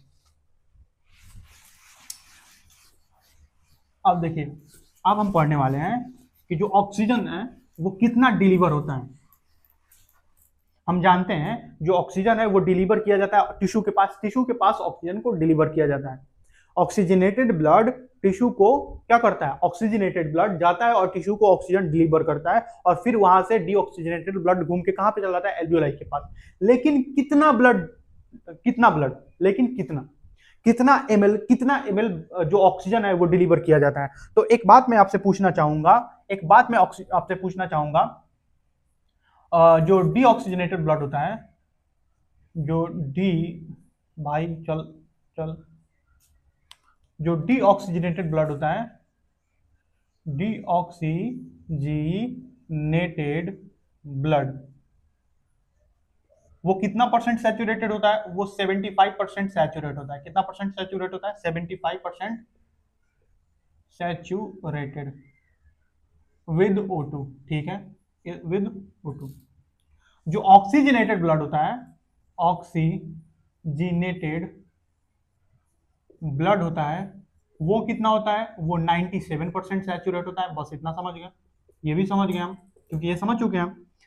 ध्यान से देखिए, यानी कि ये ऑक्सीजनेटेड ब्लड जब टिश्यू को ऑक्सीजन दे देगा तो वो किस लेवल पे चलाएगा, 75% पर। यानी कि इसने कितना परसेंट दिया है, इसने कुल मिलाकर कितना परसेंट दे दिया है, आप देख सकते हैं यहाँ पे 22%। इसने 22% ऑक्सीजन किसको दे दिया है, 22% ऑक्सीजन इसने किसको दे दिया है, टिश्यू को दे दिया है। इसने 22% टोटल ऑक्सीजन किसको दे दिया है, टिश्यू को। इन 100, अब हम यहाँ आपसे कैलकुलेशन कर रहे हैं, आप ध्यान से देखिएगा। आपको कैलकुलेशन नहीं करना है, आप ध्यान से देखिए। इन 100 ml of blood 15 gram HB present. कितना ग्राम, 15 ग्राम होता है। With 1 gram HB, 1.34 ml O2 can bind. यानी कि 1 ग्राम HB के साथ 1.3 ml ऑक्सीजन बाइंड कर सकती है। इसलिए 15 ग्राम के साथ कितना बाइंड करेगी, आप मल्टीप्लाई कीजिए। 15 ग्राम के साथ कितना बाइंड करेगी, 15 ग्राम के साथ कितना बाइंड करेगी, 15 × 1.34। आप अगर इसको मल्टीप्लाई करें तो ये नियरली 20.1 ml O2 इन 15 ग्राम HB या 100 ml ऑफ ब्लड। अगर हम ब्लड का 100 ml लें तो ये इतना आएगा। 100 ml इतना ऑक्सीजन रखे हुई है, 100 ml ब्लड इतना ऑक्सीजन रखे हुई है। ये 100% सेचुरेशन है। ये कैसा सेचुरेशन है, हम मान के चल रहे हैं कि पूरा सेचुरेट हो गया। लेकिन पूरा तो सैचुरेट होता नहीं है, इसीलिए हम इसका 97%, 20.1 का 97% कितना होगा? 20.1 का अगर हम 97% निकालें, 97 डिवाइडेड बाई 100 करें, तो ये नियरली अप्रोक्सीमेटली 19.4 ml O2 आएगा, यानी कि 97% सैचुरेशन पे, एट 97% सैचुरेशन, 97% सैचुरेशन पे क्या होगा? ये पूरा कितना सैचुरेट है? पूरा 100 पे कितना है? इतना 100 पे इतना है, इसका अगर हम 97% निकालें तो लगभग लगभग इतना आएगा। एट 75% पे, 75% सैचुरेशन, अगर हम इसको हम कैलकुलेट करें तो 20.1 इंटू 75 डिवाइडेड बाई 100, और इसको हम अगर कोशिश करें कैलकुलेट करने का, तो ये लगभग लगभग 15.0 ml O2। आप देख सकते हैं कि ये ब्लड, इसको हम बोलते हैं ऑक्सीजनेटेड ब्लड, इसको हम बोलते हैं डीऑक्सीजनेटेड ब्लड, यानी कि डीऑक्सीजनेटेड ब्लड में भी 15 ml ऑक्सीजन होता है 100 ml ब्लड में। डीऑक्सीजनेटेड 100 ml ब्लड में भी, डीऑक्सीजनेटेड 100 ml ब्लड में भी 15 ml ऑक्सीजन होता है। और ऑक्सीजनेटेड ब्लड में कितना होता है? 100 ml ऑफ ऑक्सीजनेटेड ब्लड, देखिए ऑक्सीजनेटेड है, 97% सैचुरेशन है, 97% सैचुरेशन है, यानी कि 97% सैचुरेशन पे कितना होता है? 100 ml ब्लड लेंगे, अगर ऑक्सीजनेटेड ब्लड ले रहे हैं तो उसमें 19.4 ml ऑक्सीजन पाया जाएगा। तो ये जो इतना का गैप आ रहा है, ये गैप कहां गया? यानी कि जो ब्लड है, ब्लड ने इस डिफरेंस को किसको दे दिया? टिश्यू को। टोटल डिलीवर्ड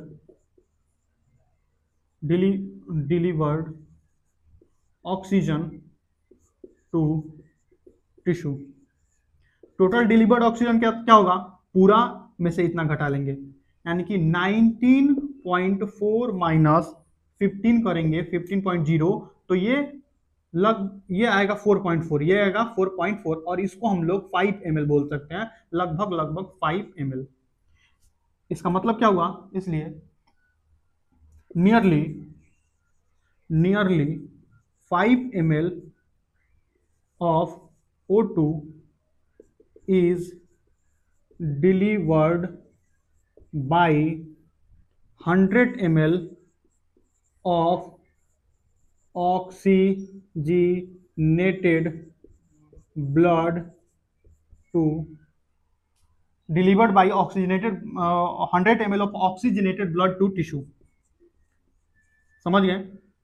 लगभग लगभग 4.4 ml या 5 ml ब्लड जो ऑक्सीजन है, सॉरी ब्लड बोल दिया, ml ऑक्सीजन जो है वो किसके द्वारा डिलीवर किया जा रहा है? वो ऑक्सीजनेटेड ब्लड के द्वारा डिलीवर किया जा रहा है, किसको? टिश्यू को। और यहां पे आप ध्यान से देखिए कि इसके पास भी ऑक्सीजन है और इसके पास भी ऑक्सीजन है, सिर्फ 4 ml ऑक्सीजन डिलीवर किया गया है 100 ml ब्लड के द्वारा। 100 ml ब्लड के 100 ml ऑक्सीजनेटेड ब्लड के द्वारा 4.4 ml यानी कि 4.4 ml ब्लड सॉरी ऑक्सीजन किसको दिया गया है? किसको दिया गया है? टिश्यू को दे दिया गया है। और 15 ml बार बार ब्लड बोल रहा हूं, 15 ml जो ऑक्सीजन है वो फिर से वापस चला जाएगा। ये हमेशा रहेगा, ये ब्लड के पास हमेशा रहेगा, ये ब्लड के पास हमेशा रहेगा। ये ऐसा क्यों रहेगा? 15 ml ऑक्सीजन ब्लड के पास क्यों रहेगा? जब हम हेवीली एक्सरसाइज करेंगे, जब हम फोर्सफुल कुछ करेंगे, काम करेंगे, तो ये उस समय यूज होगा, ये उस समय यूज होगा। यानी कि ये एक रिजर्वायर के रूप में है, रिजर्व फॉर्म में ऑक्सीजन हमारे ब्लड में घुला हुआ है, कि जब हम बहुत ज्यादा भाग रहे होंगे, दौड़ रहे होंगे, या कुछ काम कर रहे होंगे, कुछ ना कुछ ऐसा एग्रेसिवली कर रहे होंगे, तो ये उस समय टूटने लगेगा।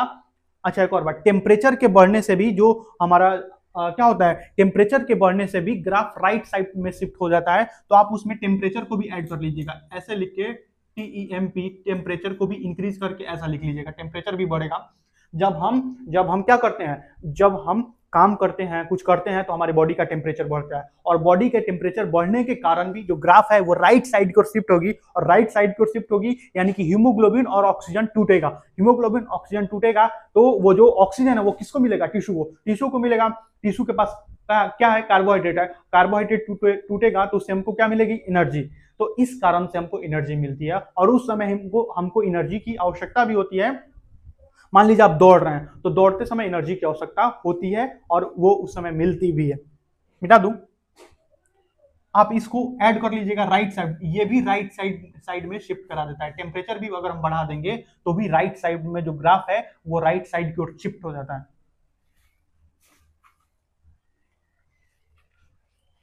मिटा दूं, ये पूरा कैलकुलेशन है। तो इसी प्रकार से जो कार्बन डाइऑक्साइड है वो 4 ml कार्बन डाइऑक्साइड किसको देता है, एल्वियोलाई को। कार्बन डाइऑक्साइड भी 4 ml चला जाता है। ऑक्सीजन कितना जाता है, ऑक्सीजन 4.4 ml जाता है, लेकिन कार्बन डाइऑक्साइड 4 ml जाता है। कार्बन डाइऑक्साइड को आप घर पे चाहे तो कैलकुलेट कर सकते हैं या मैं सीधा ही लिख देता हूं, लेकिन पहले उससे पहले हम समझ लेते हैं, उससे पहले हम क्या कर लेते हैं, समझ लेते हैं। आप देखिए ये है एल्वियोलाई, ये क्या है, एल्वियोलाई। एल्वियोलाई के पास PO2 कितना होता है, 104। PCO2 कितना होता है, PCO2 होता है 40। PCO2 कितना होता है, 40। ये है डीऑक्सीजनेटेड ब्लड, ये है RBC, ठीक है। ये डीऑक्सीजनेटेड ब्लड है, डीऑक्सीजनेटेड ब्लड। डीऑक्सीजनेटेड ब्लड हुआ कैसा था, ये जो ब्लड है ये डीऑक्सीजनेटेड कैसा हुआ था, इसमें 7% जो CO2 है वो किसके रूप में आ रहा है, ये कहां से आ रहा है, ये टिश्यू है, टिश्यू के पास से ये लौट के आ रहा है, ये returning from tissue, returning from tissue to alveoli, यानी कि अब ये टिश्यू के पास से लौट के आ रहा है। 7% जो कार्बन डाइऑक्साइड है वो किसमें घुला हुआ है। अच्छा एक और बात, यहाँ पे हम PCO2 लिख देते हैं, PCO2 डीऑक्सीजनेटेड ब्लड में PCO2 कितना है, 45। PO2 कितना है, PO2 होगा 40, PO2 कितना होगा, 40। यहाँ पे पार्शियल प्रेशर ज्यादा है, यहाँ पे पार्शियल प्रेशर कम है, तो सबसे पहले जो प्लाज्मा में है वो डिफ्यूज कर देगा, ठीक है, वो डिफ्यूज कर गया, प्लाज्मा वाला सीधा डिफ्यूज कर देगा, प्लाज्मा वाला उधर से उधर ही चला जाएगा। जो HCO3 माइनस बाहर गया था अब वो फिर से अंदर आ जाएगा, और जो क्लोराइड अंदर था वो फिर से बाहर चला जाएगा, क्लोराइड जो था वो बाहर चला जाएगा। इसको हम बोलते हैं रिवर्स क्लोराइड शिफ्ट, क्योंकि ये अंदर आ रहा है, क्योंकि ये अंदर आ रहा है, क्योंकि ये अंदर आ रहा है, इसीलिए ये बाहर चला जाएगा। रिवर्स क्लोराइड शिफ्ट ये कहां होता है, ये किस पे होता है, ये एल्वियोलाई के पास हो रहा है, एट एल्वियोलाई, ये एल्वियोलाई के पास हो रहा है। क्लोराइड कहां था, क्लोराइड बाहर से अंदर की ओर आया था टिश्यू के पास, लेकिन क्योंकि अब यहाँ पे ये अंदर आ गया तो ये कहां चला जाएगा, बाहर। इसी को बोलते हैं, इसी को क्या बोलते हैं, इसी को बोलते हैं रिवर्स क्लोराइड शिफ्ट, यानी कि उल्टा हो रहा है। अब देखिए ये जो HBH था, आपने देखा था ये प्रोटोनेटेड हीमोग्लोबिन कहां बना था, प्रोटोनेटेड हीमोग्लोबिन यहां पे बना हुआ था। यहां पे ऑक्सीजन का पार्शियल प्रेशर ज्यादा है, ऑक्सीजन इसके साथ आके बाइंड करेगा, ऑक्सीजन इसके साथ आएगा बाइंड करेगा प्लस O2, तो ये क्या बना देगा, ये बना देगा HbO2 प्लस H+, और ये क्योंकि अंदर आ चुका है अब देखिए ये अंदर आ चुका है तो ये HCO3 माइनस ये दोनों कंबाइन कर जाएंगे, और ये दोनों कंबाइन करके क्या बनाएंगे, H2CO3। ये दोनों कंबाइन करके देखिए हुआ क्या है मैं इसको थोड़ा अलग लिख रहा हूं ताकि आपको समझ में आएगा। ये भाई साहब अंदर आ रहे हैं, ये RBC के अंदर आ रहे हैं, और यहाँ पे देखिए इसको मैं यहाँ पे लिख रहा हूँ HCO3 माइनस, ठीक है, और ये इससे कंबाइन करेगा, ये यहाँ पे इससे H+ से कंबाइन करेगा तो क्या बना देगा, H2CO3 फिर टूट जाएगा H2O प्लस CO2 में, और ये CO2 कहाँ चली जाएगी, ये CO2 बाहर चली जाएगी, क्योंकि यहाँ पे पार्शियल प्रेशर ऑफ CO2 ज्यादा है, यहाँ पे कम है उसके बाद HbCO2 ये भी तो है, ये भी तो आया है, ये कितना परसेंट आया है, ये इस तरह से लगभग 23% आया था। ये इस रूप में कितना परसेंट आया है, ये इस रूप में कितना परसेंट आया है, 70%। 70% इस रूप में आया है, 70%। तो ये 93% और 7% डायरेक्ट प्लाज्मा में, इन प्लाज्मा में 7% होता था, इस प्रकार से 70% और इस प्रकार से 23%। अब यहाँ पे क्योंकि ऑक्सीजनेशन हो रहा है, यहाँ पे ऑक्सीजन का पार्शियल प्रेशर ज्यादा है, यहाँ पे कम है, तो ऑक्सीजन यहाँ से यहाँ आ रही है, तो ऑक्सीजन यहाँ पे अंदर आई हुई है, ऑक्सीजन यहाँ पे अंदर आएगी, O2 ऑक्सीजन अंदर आएगी तो ये टूट जाएगा। हम जानते हैं कि ये कोई भी अस्थाई मॉलिक्यूल यानी कि परमानेंट मॉलिक्यूल नहीं है, तो ये दोनों मॉलिक्यूल टूट जाएंगे। ये जो दो मॉलिक्यूल है ये मॉलिक्यूल टूट जाएंगे और ये HbO2 के साथ कंबाइन करेगा और CO2 को लात मार देगा। HbCO2। अच्छा, ये Hb के साथ क्यों कंबाइन कर रहा है, क्योंकि यहाँ पे पार्शियल प्रेशर ऑक्सीजन का ज्यादा है, पार्शियल प्रेशर ऑक्सीजन का ज्यादा है, H प्लस आयन कम है, इसीलिए ये कंबाइन कर पा रहा है। किसके साथ, ऑक्सीजन के साथ, ऑक्सीजन के साथ। और किसको लात मार देगा, CO2 को लात मारेगा और ये CO2 फिर से इस तरह से होते हुए चली जाएगी, ये CO2 इस तरह से होते हुए चली जाएगी। तो हमने पूरे के पूरे ऑक्सीजन एंड कार्बन डाइऑक्साइड के ट्रांसपोर्ट को समझ लिया है। मैं इसको एक बार और समझा दे रहा हूं। ये एल्वियोलाई है, कहां पे है, एल्वियोलाई, एट एल्वियोलाई। हमने इसका जो भी लोडिंग था, कार्बन डाइऑक्साइड का जो भी लोडिंग था यहाँ पे किया हुआ था, और हम जानते हैं यहाँ पे कार्बन डाइऑक्साइड कितना लोड हुआ था, 7% प्लाज्मा में लोड हुआ था, इस तरीके से 70% लोड हुआ था, और इस रूप में HbCO2 के रूप में, HbCO2 के फॉर्म में 23% लोड हुआ था। अरे वहां से लौट क्या आएगा, वहां से किसके पास आएगा, वहां से आएगा हार्ट के पास, और हार्ट उसको पंप करेगी लंग्स के पास, लंग्स के पास क्या होगा, ऑक्सीजनेशन। तो वही तो हो रहा है, यहाँ पे ऑक्सीजन अंदर आ रही है, ऑक्सीजन क्या कर रही है, अंदर आ रही है। लेकिन जब अब जो ऑक्सीजन अंदर आ रही है, अब जो ऑक्सीजन अंदर आ रही है, अब वो देखिए कैसे रिएक्ट कर रही है। यहाँ पे पार्शियल प्रेशर, डीऑक्सीजनेटेड ब्लड में पार्शियल प्रेशर कितना होता है, 45, ठीक है। और डीऑक्सीजनेटेड ब्लड में पार्शियल प्रेशर कितना होता है, ऑक्सीजन का 40, कार्बन डाइऑक्साइड का 45, कार्बन डाइऑक्साइड का 45, ऑक्सीजन का 40, और यहाँ पे 104। यहाँ से ऑक्सीजन डिफ्यूज करेगा अंदर की ओर, ऑक्सीजन जैसे ही डिफ्यूज करेगा यहाँ पे इसका पार्शियल प्रेशर ज्यादा है, और इसी पार्शियल प्रेशर के कारण ये रिएक्शन हो रही है। HbS प्रोटोनेटेड हीमोग्लोबिन के साथ रिएक्ट करके ये HbO2 बना लेगा, और ये जो H है ये कंबाइन करेगा HCO3 माइनस के साथ। ये HCO3 माइनस कहाँ था, ये HCO3 माइनस प्लाज्मा में था, और जैसे ही ये प्लाज्मा से अंदर आया है, क्लोराइड बाहर भाग गया है, क्लोराइड बाहर, रिवर्स क्लोराइड शिफ्ट हो गया है, और ये दोनों कंबाइन करके H2CO3 बनाएंगे, और H2CO3 जब स्प्लिट होगा H2O और CO2 में, और ये CO2 फिर से वहां पे चली जाएगी, क्योंकि यहाँ पे इसका पार्शियल प्रेशर ज्यादा हो रहा है, इसलिए यहाँ पे चली जाएगी।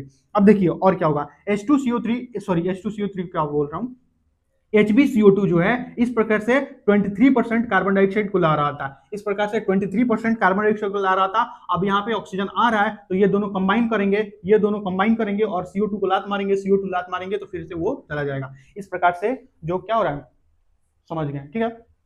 मिटा दूं, रिवर्स क्लोराइड शिफ्ट क्यों हो रहा है, क्योंकि HCO3 माइनस अंदर जा रहा है और कंबाइन कर रहा है किससे, इससे कंबाइन कर रहा है, इसलिए क्लोराइड को बाहर आना पड़ रहा है। मिटा दे रहा हूं। अब आप लिख सकते हैं each 100 ml of deoxygenated blood delivers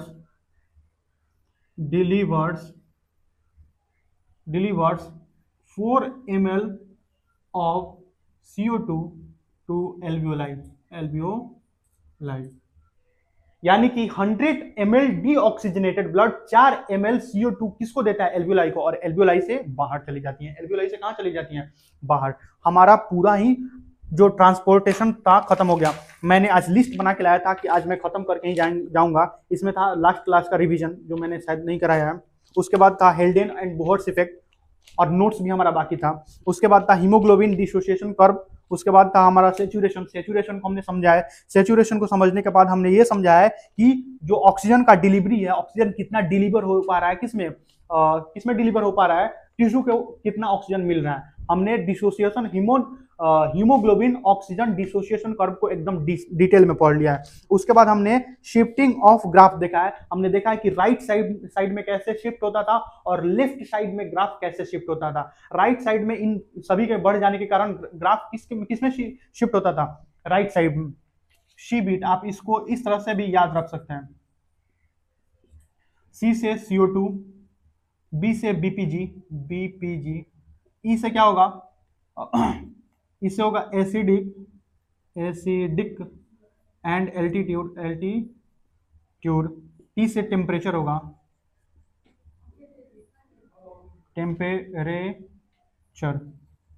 temperature. इन सभी के बढ़ने से ई से क्या होता था अरे इससे क्या होता था, भूल गया मैं। तो इन सभी के बढ़ने के कारण, टेम्परेचर के भी बढ़ने के कारण, इन सभी के बढ़ने के कारण ग्राफ जो है राइट साइड में शिफ्ट हो जाता था। इन सभी के बढ़ने के कारण जो ग्राफ है किस में शिफ्ट हो जाता था, राइट साइड में शिफ्ट हो जाता था। आप देख लीजिएगा ई से क्या है, मैं भूल जा रहा हूं। CO2 का ट्रांसपोर्ट हो रहा है। तो ये सारा चीज हमने पढ़ लिया है। ये जो पूरा जो टॉपिक है हमने आज का पढ़ लिया है।